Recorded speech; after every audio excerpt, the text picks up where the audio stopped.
When Barbara heard her daughter Sarah utter those words, "Just I don't give a SHT," a strange, chilling quiet descended inside her.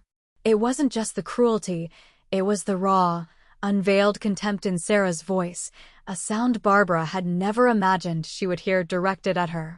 It was the culmination of years of Sarah's increasingly demanding behavior, her casual disregard for Barbara's feelings, and a constant undercurrent of expectation that Barbara existed solely to meet Sarah's needs. This wasn't a moment of anger. It felt like a declaration of war from someone who had always been family. In that instant, surrounded by the remnants of what she had believed was a loving relationship, Barbara knew she had to leave.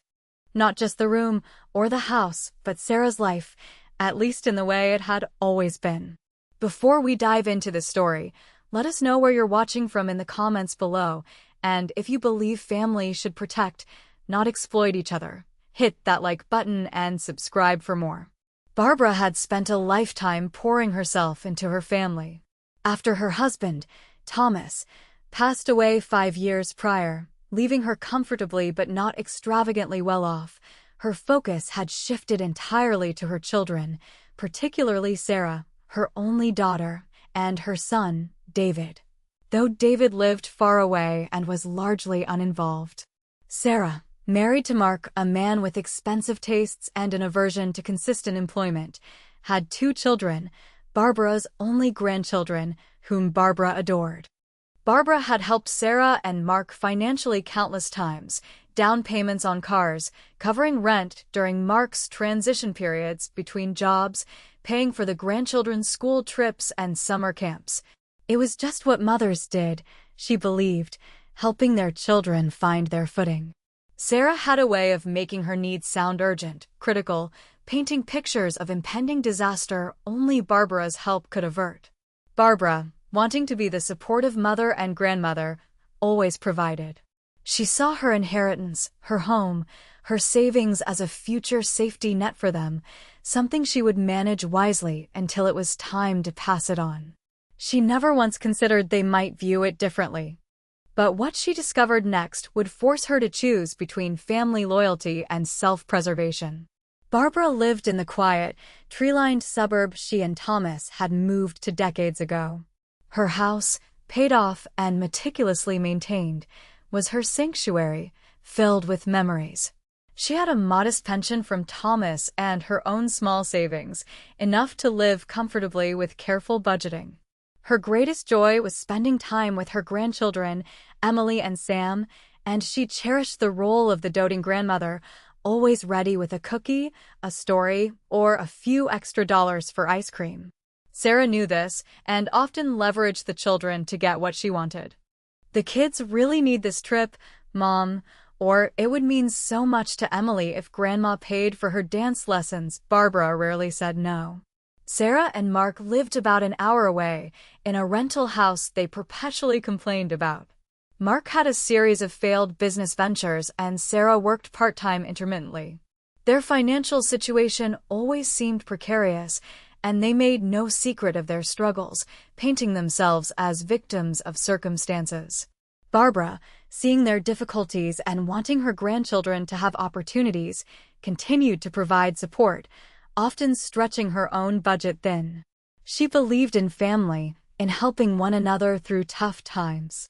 Her own parents had instilled in her a strong sense of loyalty and duty to kinship. The sense of entitlement had grown subtly over the years, like a vine slowly strangling a tree. Sarah would call not to chat, but to present a new problem requiring a financial solution. She stopped asking and started expecting. Barbara's suggestions that Sarah and Mark explore less expensive options or look for steadier work were met with irritation or accusations of not understanding their unique challenges. Barbara's home, once a welcome retreat for visits, felt increasingly like a place Sarah came to only when she needed something, a stop-off point for a handout. The visits became shorter, more focused on discussing their latest financial woes and hinting heavily at what Barbara could do to help. Barbara remembered overhearing a conversation between Sarah and Mark during a seemingly pleasant Sunday dinner a few months prior. Sarah, thinking Barbara was in the kitchen, had been complaining. "She's so slow about it," Sarah had hissed, her voice low but sharp. "Just sitting on all that money. What does she even need it for? It's not like she goes anywhere or does anything." Mark had grunted agreement.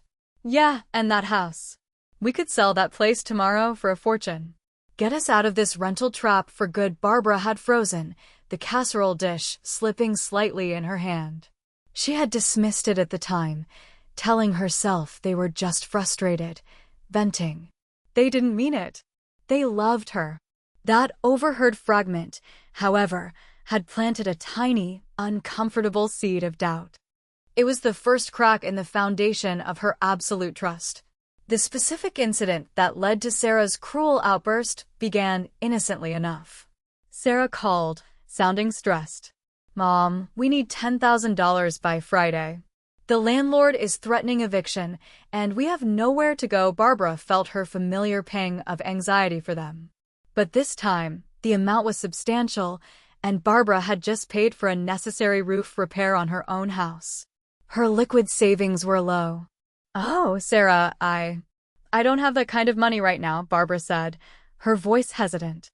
"The roof repair cost more than I expected, and I have bills coming up." There was a pause on the other end, a silence that felt heavy with disbelief, quickly replaced by a cold fury Barbara had never heard directed at her so directly.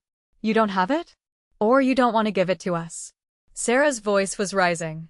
"You're sitting there in your big, paid-off house, swimming in Dad's money, and you can't help your own daughter and grandchildren? We're about to be homeless." Barbara tried to explain her situation, to suggest they talk to the landlord, explore options, but Sarah wasn't listening. Her words became a torrent of accusations. Barbara was selfish, unfeeling, hoarding money she didn't need. She didn't care about her family. Then came the final, brutal blow, delivered with venomous clarity. "Honestly, Mom, I don't give a SHT what happens to you, as long as we get what's coming to us." The line went dead. Barbara stood in her quiet living room, the phone still in her hand, the dial tone a low hum in the sudden silence. The shock was a physical blow. It wasn't just the words, though they were horrific. It was the revelation of Sarah's true feelings, stripped bare in a moment of thwarted entitlement. All the years of help, the sacrifices, the love, reduced to nothing but an obstacle to an inheritance Sarah clearly felt was hers already. The pain was profound, a deep ache in her chest. Disbelief warred with the undeniable truth of what she had heard. Her daughter, her own flesh and blood, wished her dead for money. For a few hours, Barbara moved through her house in a daze. She tidied things she had just tidied, made a cup of tea she didn't drink. She tried to rationalize. Maybe Sarah didn't mean it. Maybe it was just anger, frustration. But the coldness in the words, the lack of any softening, echoed in her mind. "Just I don't give a SHT." There was no love there, only greed and resentment. The tiny seed of doubt planted months ago burst into full, toxic bloom. They didn't see her as their mother. They saw her as a bank account and a future inheritance. The thought made her feel physically ill. She couldn't stay here. Not where the echoes of that cruelty felt so present, and where Sarah knew exactly how to find her. The house, her sanctuary, suddenly felt vulnerable. Sarah knew her routines, her neighbors, her vulnerabilities. Barbara needed space, physical and emotional distance, to think, to process, and to figure out what to do next. This wasn't a temporary spat, it was a fundamental breach. Her first defensive action was simple, born of instinctual self-preservation. She would remove herself from immediate reach. She packed a small suitcase with clothes, essentials, and, crucially, her important documents, her will, bank statements, house deeds, insurance papers. She didn't know where she was going, only that she had to go now. She left a brief, neutral note on the kitchen counter saying she needed some time away and would be in touch when she was ready. She didn't mention the phone call. She locked the door behind her, got into her car, and drove. She didn't tell Sarah, or Mark, or David where she was going. For the first time in years, Barbara put her own safety and well-being first. She drove for a few hours, ending up at a quiet motel in a town she had visited once with Thomas years ago. It was anonymous, safe. As the initial shock began to subside, a different feeling emerged, a quiet, simmering anger. And with the anger came clarity. Sarah and Mark had not just been struggling, they had been systematically draining her, viewing her as a resource to be exploited. That overheard conversation, the constant demands, the blatant entitlement, culminating in that horrific outburst, it all clicked into place. They weren't just desperate, they were calculating and breathtakingly cruel. The calls started the next day. First, text from Sarah, initially casual, "Mom, where did you go?" Then escalating, "Why aren't you answering? Is everything okay?" Quickly turning accusatory, "This isn't fair. You can't just disappear." Mark called too, his voice falsely solicitous, asking if she was all right, if something was wrong. They didn't know she had heard everything. They just knew she was gone and hadn't given them the $10,000. Their immediate concern wasn't her well-being, but the sudden cutoff of their financial pipeline and her inexplicable absence. Barbara didn't answer the calls or texts immediately. She needed more time. She needed to think clearly without their pressure. She checked her bank accounts online from the motel's shaky Wi-Fi.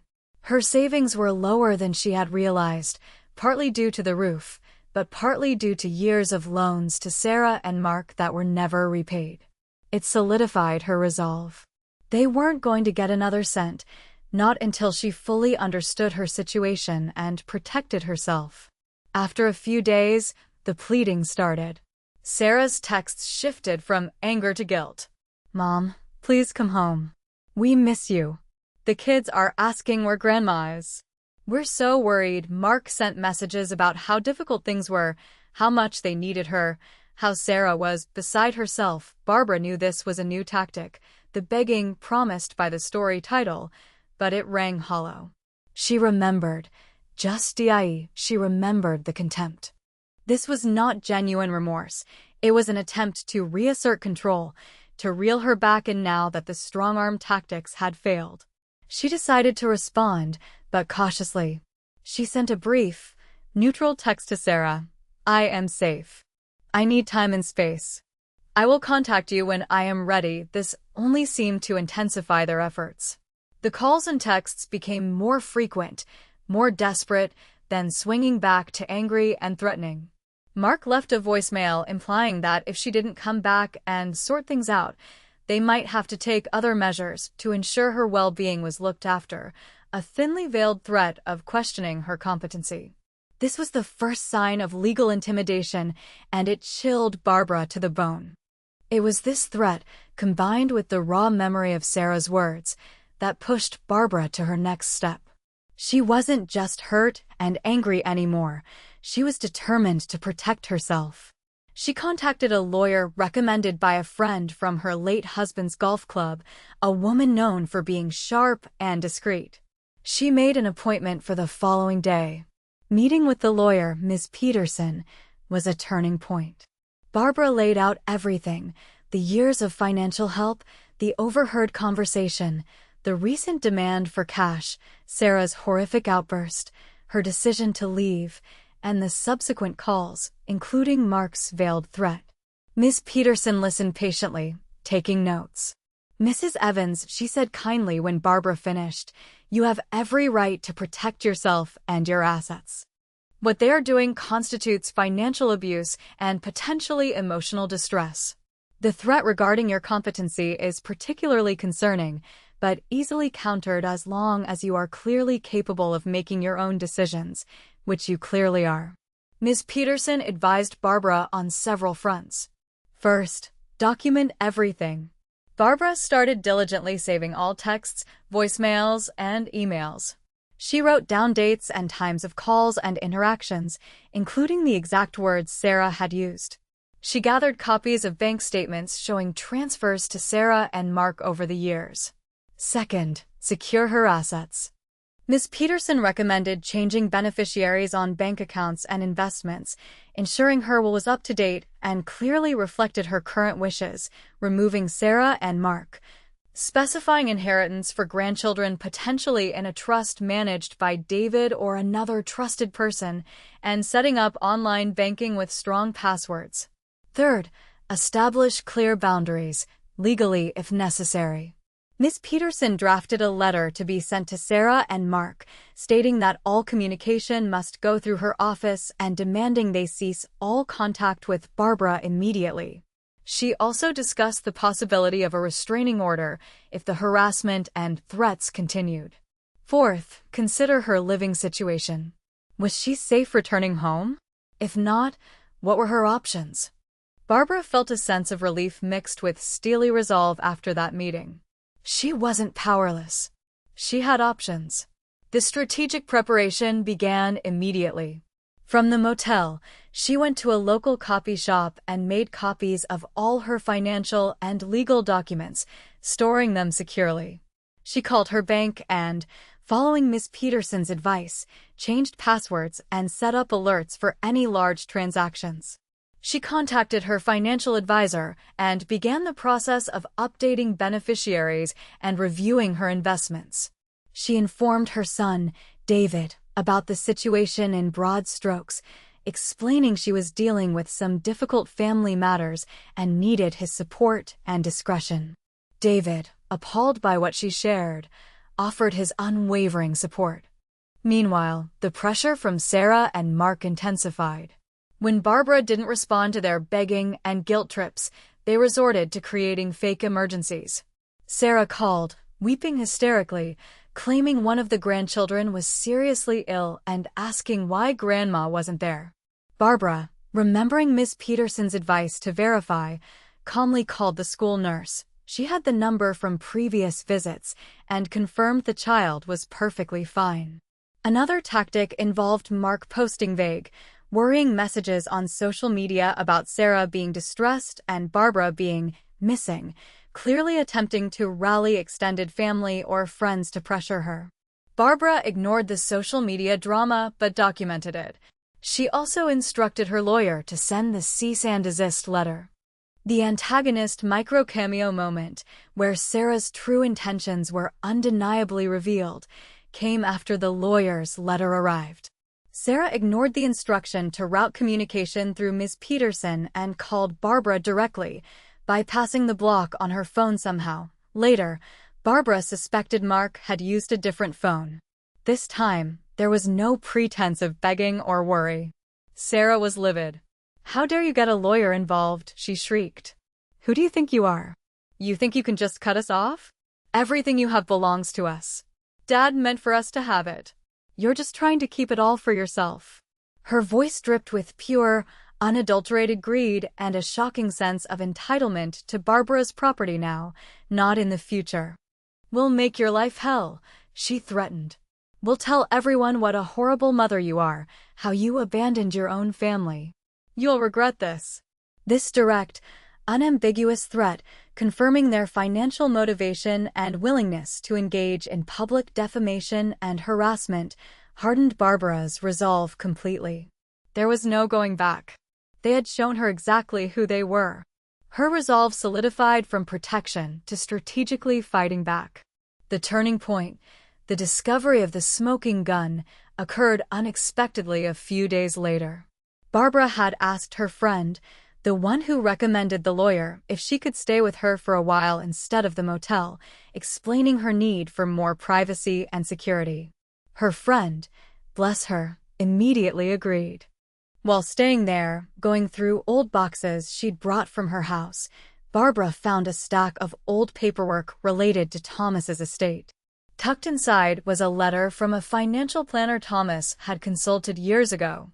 The letter detailed Thomas's clear instructions that his assets were intended first and foremost to secure Barbara's financial future and well-being, and only upon her passing would the remainder be divided among the children. It specifically mentioned his concern that Sarah and Mark might be too financially irresponsible to manage a large sum and suggested setting up a managed trust for the grandchildren later.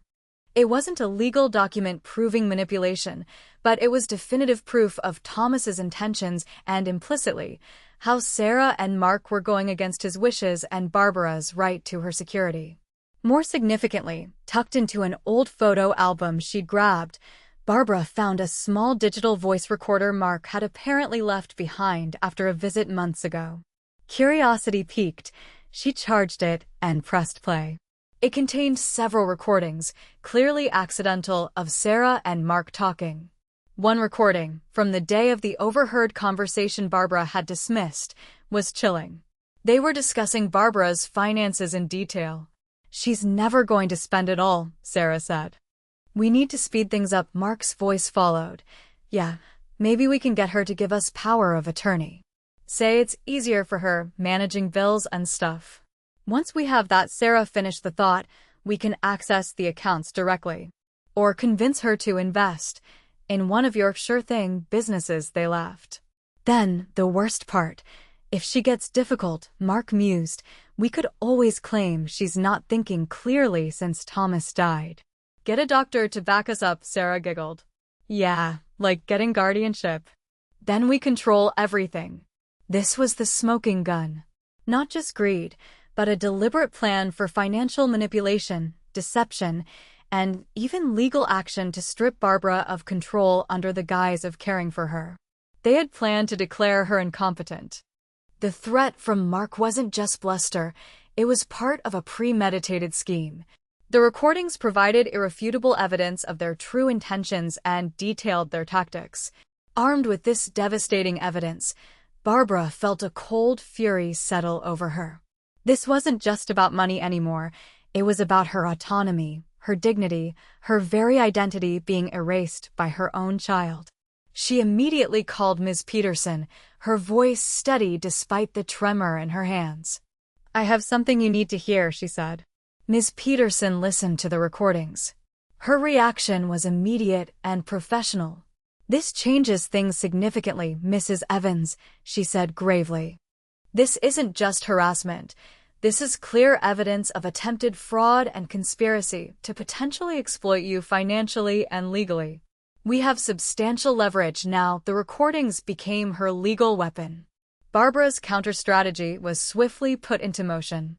Ms. Peterson sent a second, much sterner letter to Sarah and Mark, this time explicitly mentioning the discovery of evidence detailing your plans for financial exploitation and attempts to question our client's competency. It stated that these recordings, along with documentation of past financial transfers and threatening communications, would be presented to the authorities and used in any necessary legal proceedings if their harassment did not cease immediately and permanently. The letter also informed them that Barbara had updated her will and financial documents, ensuring they would receive nothing upon her death, and that steps were being taken to secure her assets irrevocably during her lifetime. Sarah and Mark, receiving this letter, clearly believed Barbara was still easily manipulated or that she was bluffing. They were overconfident, perhaps thinking the lawyer was just trying to scare them. They made a crucial mistake.